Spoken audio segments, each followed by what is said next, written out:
Now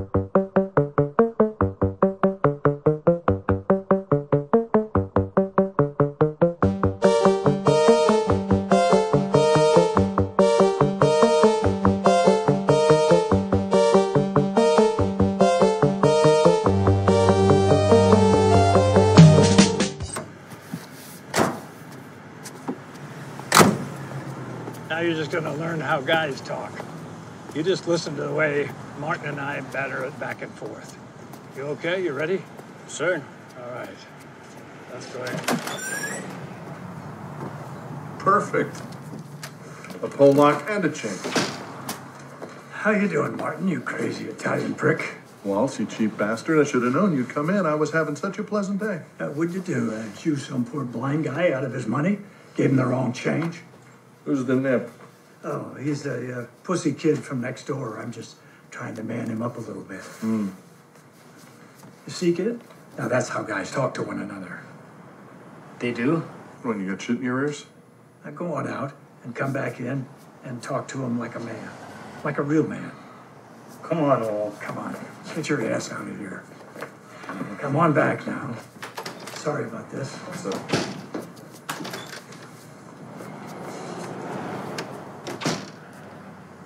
What's up, you old Italian prick? Get out of my shop before I blow your head off, you goddamn dick smoking. Go! Jesus Christ. Oh, shit. Take it easy. Take it easy. What the hell are you doing? Have you lost your mind? But that's what you said. That's what you said, men. Say it. You don't just come in and insult the man in his own shop. You just don't do that. What happens if you meet some stranger, you get the wrong one, he's going to blow your gook head right off. What should I have said, then? Yeah, kid, why don't you start with, hi or hello?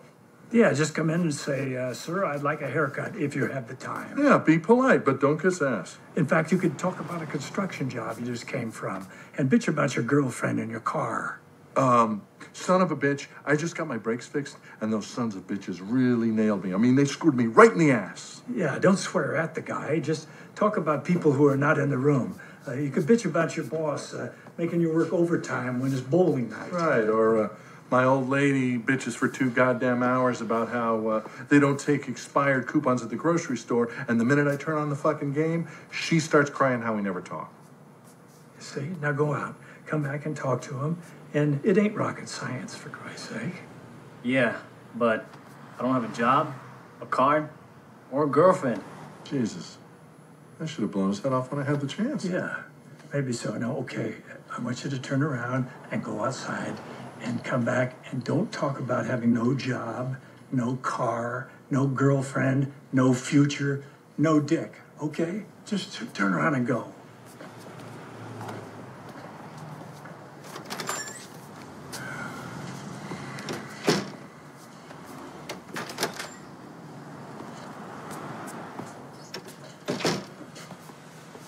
Excuse me, sir.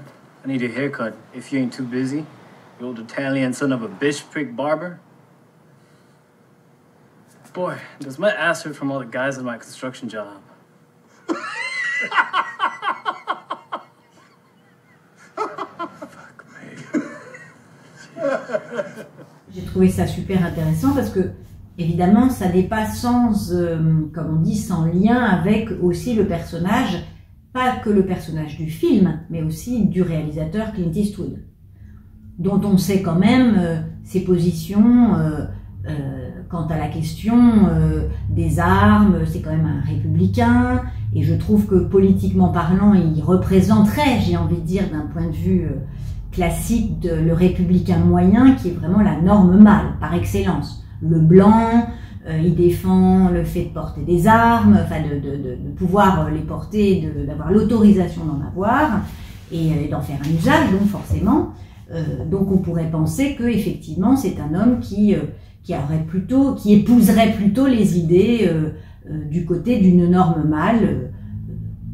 Je ne sais pas d'ailleurs pourquoi on dirait que la norme mâle c'est le blanc avec son arme, mais disons que en tout cas c'est la question du mâle, de l'homme avec un objet qui représenterait sa puissance. Disons qu'on pourrait le prendre dans une société, dans une certaine civilisation, et en tout cas dans un certain rapport, en tout cas à l'autre, aux autres et à la société. Et je trouve que c'est d'autant plus intéressant que finalement, on pourrait dire qu'il va un peu, non pas mettre à mal ça, mais un tout petit peu décaler, parce que moi j'ai toujours trouvé très intéressant chez Clint Eastwood, c'est qu'il ne se déprend pas de ce à quoi il croit, ni de son idéologie d'une certaine manière. Mais d'une certaine manière, on pourrait penser qu'il le met un tout petit peu, comme on dit, il le décale un peu, il fait entendre quand même un peu la limite. Et justement, dans cet extrait, c'est très joli parce que finalement, la manière dont il va inviter le jeune garçon, dont il dit que finalement, parler comme un homme, c'est apprendre la vie. Donc ça veut dire que déjà d'emblée, il positionne ce jeune homme du côté de la question du mâle, du garçon, et que finalement, apprendre la vie, c'est devenir un homme. Je trouve ça intéressant parce que la modalité qu'il va avoir de l'inviter et notamment de lui apprendre la vie, c'est de l'emmener chez le coiffeur, et le coiffeur étant un ami du personnage de Clint Eastwood, joué par Clint Eastwood, qui est un ami sur lequel la modalité de relation c'est un petit autre en fait pour le personnage principal, c'est un petit autre avec lequel la modalité de relation est du domaine de la moquerie, de l'insulte, on se maltraite, mais on se dit des choses un peu désagréables, et en même temps, c'est toujours sur la modalité disons, du jeu de mots. Perfect. A pull lock and a chain. How you doing, Martin, you crazy Italian prick? Well, you cheap bastard, I should have known you'd come in. I was having such a pleasant day. What'd you do? Chew some poor blind guy out of his money? Gave him the wrong change? Who's the nip? Oh, he's a pussy kid from next door. I'm just trying to man him up a little bit. You see, kid? Now that's how guys talk to one another. Effectivement, c'est tout à fait ça dont il va être question. C'est comment transmettre à un jeune homme un code langagier du côté de la question mâle. Mâle, M-A, accent aigu, enfin circonflexe, L-E, la question de la virilité. Mais je trouve ça très joli, donc disons que on transmet quelque chose du rapport à la vie du côté du mâle, du côté d'un code langagier. Et non pas de l'arme. Et non pas justement ce que je vais dire du côté de la puissance ou de la force. C'est-à-dire que paradoxalement, il ne lui apprend pas à utiliser une arme. D'ailleurs, on verra la scène de la fin en quoi justement il va l'en protéger. Donc il ne lui apprend pas à se servir d'une arme, donc à se servir d'un objet. Il ne lui apprend pas à faire à faire usage de sa force. Justement, il a bien compris que le jeune homme, il n'avait pas du tout cette pente-là. Il avait plutôt une pente à ne pas vouloir se laisser faire, justement, parce qu'il y avait un côté chez ce jeune homme, d'un refus, d'une certaine manière, à une position dite virile, qui serait du côté de la force. La transmission, d'une certaine manière, de la question d'être un homme, il va le jouer du côté du langage. Et le langage, d'emblée, finalement, quand il arrive qu'on voit dans la scène, quand il arrive chez le coiffeur, d'emblée, ils se charrient tous les deux. Et le gamin répète ça. Parce qu'il s'insulte un peu, il s'insulte sur la modalité de l'étranger, c'est du côté de l'étranger, du côté de celui qui a de l'argent. Sauf que le gamin imite ça. Et d'emblée, il lui fait entendre que non, c'est pas comme ça qu'on se tient. C'est pas comme ça, c'est pas ça être un homme. C'est pas insulter l'autre. C'est justement pas du tout de cet ordre-là. C'est d'être poli déjà pour commencer. C'est donc de faire usage d'une certaine manière d'un code qui est un code qui est pas du tout du code de la modalité de la force, mais plutôt du côté de la civilisation. Finalement, c'est un code partagé par tous, de la bienséance plutôt. On se comporte bien, on parle bien aux gens, finalement. Et j'ai trouvé ça très joli parce qu'il n'y a pas d'insulte, mais on peut faire usage quand même du gros mot. Donc, il y a un petit décalage. On ne fait pas d'insulte, on n'attaque pas l'autre. On n'attaque pas l'autre dans son être. On ne pointe pas la faille de l'autre. Mais en revanche, on peut faire usage, et c'est une certaine modalité d'être un homme, c'est de faire usage du gros mot, de la familiarité. Et on peut faire usage du gros mot, mais évidemment, il faut que ça concerne l'autre. Ça concerne ceux qui ne sont pas là, et ça concerne les femmes. What's up, you old Italian prick? Get out of my shop before I blow your head off, you goddamn dick smoking. Go! Jesus Christ. Oh, shit. Take it easy. Take it easy. What the hell are you doing? Have you lost your mind? But that's what you said. That's what you said men say. You don't just come in and insult the man in his own shop. You just don't do that. What happens if you meet some stranger? You get the wrong one, he's going to blow your gook head right off. What should I have said then? Yeah, kid, why don't you start with hi or hello? Yeah, just come in and say, sir, I'd like a haircut if you have the time. Yeah, be polite, but don't kiss ass. Mais il y a aussi du côté, j'ai envie de dire, dans le langage, la question de l'avoir. C'est de montrer en fait qu'on a une voiture, qu'on a une femme, qu'on a un travail. Donc finalement, au-delà de la dimension, j'ai envie de dire, de la question de la force, c'est pas du côté de la force, mais c'est quand même du côté de la norme mâle, du côté de l'avoir. On a une femme, on a un travail et on a de l'argent. Et justement, ce dont on se plaint, éventuellement, en disant les pires d'horreur et en faisant usage de gros mots, c'est sur celui qui nous prenne notre femme, ou qui fait que la femme, on la méprise, ou le type qui veut nous voler, ou le type qui veut nous exploiter. Donc voilà, c'est toute la question de la lutte du côté de l'avoir, mais pas du côté de la force, finalement.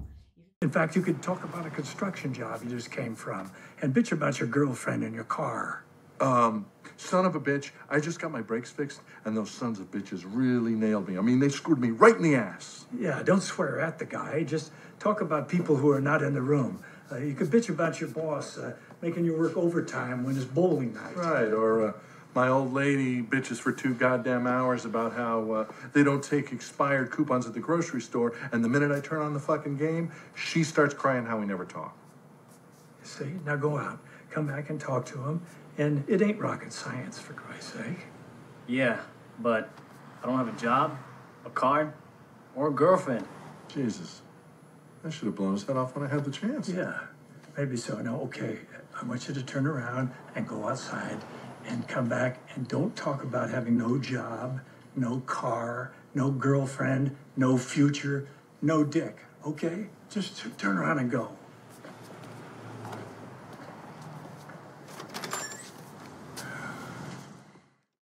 Et je trouve ça très intéressant parce que, évidemment, la scène de la fin va venir illustrer cette question, mais la scène de la fin, on voit bien que justement, Clint Eastwood, enfin le personnage de Clint Eastwood va se sacrifier, on va dire comme ça. En même temps, il sacrifie, il sait qu'il va bientôt mourir, donc c'est un sacrifice, disons, anticipé. C'est-à-dire que finalement, il va pousser la question de la jouissance de chacun du côté de faire entendre en quoi, à un moment donné, ça peut mener à la mort. À la mort du héros, du héros qu'il représente en tant que c'est le personnage principal, mais aussi de celui qui fait usage de la force. C'est-à-dire que celui qui fait usage de la force, c'est-à-dire les malfrats, qui font la loi à partir de la force, c'est-à-dire qu'on pourrait penser à partir de la force du mal, ça finit mal. Voilà. Et j'ai envie de dire, ça finit mal. Pourquoi, du coup, les gros mots, ça ferait partie de la norme mâle? C'est quand même le gros mot à limite de l'insulte. Mais c'est sur une modalité quand même de quelque chose qui est partagé avec celui à qui on s'adresse. Donc c'est une certaine communauté de langage. Donc j'ai envie de dire, ça rejoint la question de la norme.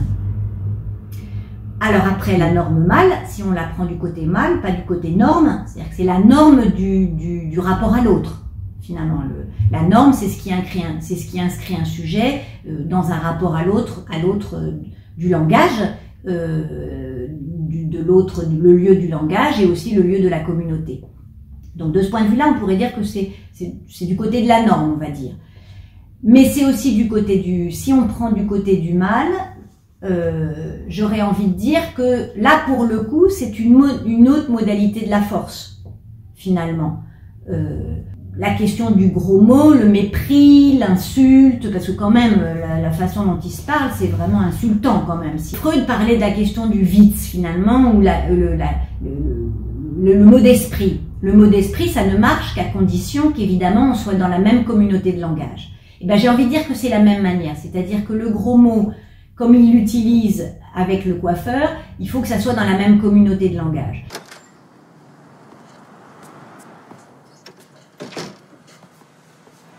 Excuse me, sir. I need a haircut if you ain't too busy. You old Italian son of a bitch prick barber. Boy, does my ass hurt from all the guys at my construction job.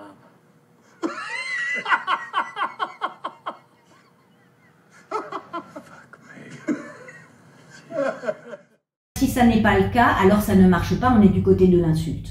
Donc il faut quand même quelque chose d'un rapport à un autre qui évidemment est inscrit dans le même clocher, quoi. Finalement, il faut qu'on partage la même communauté de langage pour qu'effectivement, à ce moment-là, quelque chose de l'ordre de quelque chose se transmet de la norme, finalement. C'est ça qui fait norme et ça fait mal parce que, évidemment, ça fait aussi mal si on le prend, si on l'extrait de l'autre, évidemment. Ça devient l'insulte et ça touche à l'être.